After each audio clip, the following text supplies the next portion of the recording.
Good morning, my Tabor sitting home here. Today we're working a little bit on the F250, getting it a little bit cleaned up. A fellow who had this for me, he did hydraulic work, and so he explained right off the bat that the seats had a bunch of oil in them, and there was a lot of cleaning and things like that. So we're trying to do that today. One of the things I wanted to show you is a method that I use to clean seats in cars that is not, and I repeat, is not something that you should do often to a car, because it actually can affect the leather negatively if you use it too much.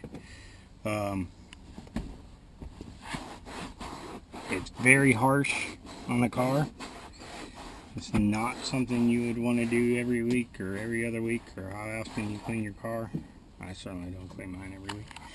But it is something that when you really got to get something clean, you can use this method and it will clean the seats, no doubt about it.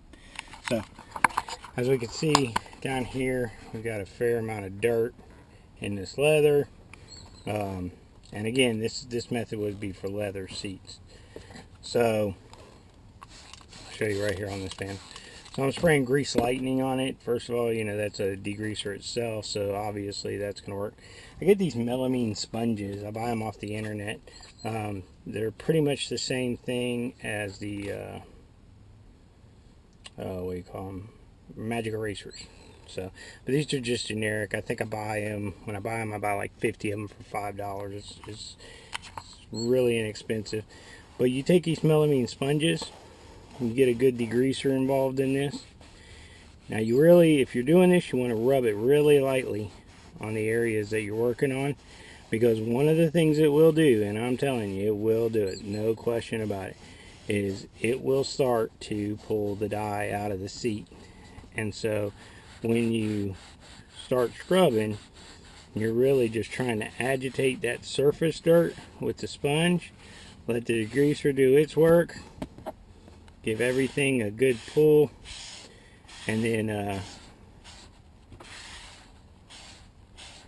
get a good clean towel, wipe it down. I'm not one of those guys who's like everything's got to be microfiber, but as you can see the difference between that panel and that panel, or that panel and that panel.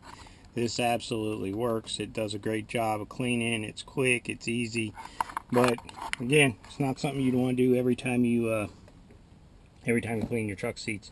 The melamine sponges I use, they start turning color. This is not, believe it or not, all just full of grease. There is, if you notice, it's very similar to the shade of the seat, because it does start to pull the dye out of the seat. There are ways to put dye back in the seat, and you know, I may show you that at some point. But this is just how to get a really bad greasy seat cleaned up. I wear white shirts to work, and I've been really hesitant to put them on in the morning and wear them to work while driving the truck. So I've been hanging them in the back seat, getting to work, and then putting them on, because of all the grease that was in the seat, and I didn't want to get that in my clothes. So it was time to get this thing cleaned up. So there you go. That's your tip. Melamine sponges, you can go buy magic erasers if you want. If you have the time to wait, you can go on, you know, eBay or AliExpress or any number of places and buy these things dirt cheap, and they really work. So that's your tip for the day. From my Tabor City home to you. Clean your car. Let's do something with our hands. Let's fix something, build something, clean something. America's not a disposable nation. God bless.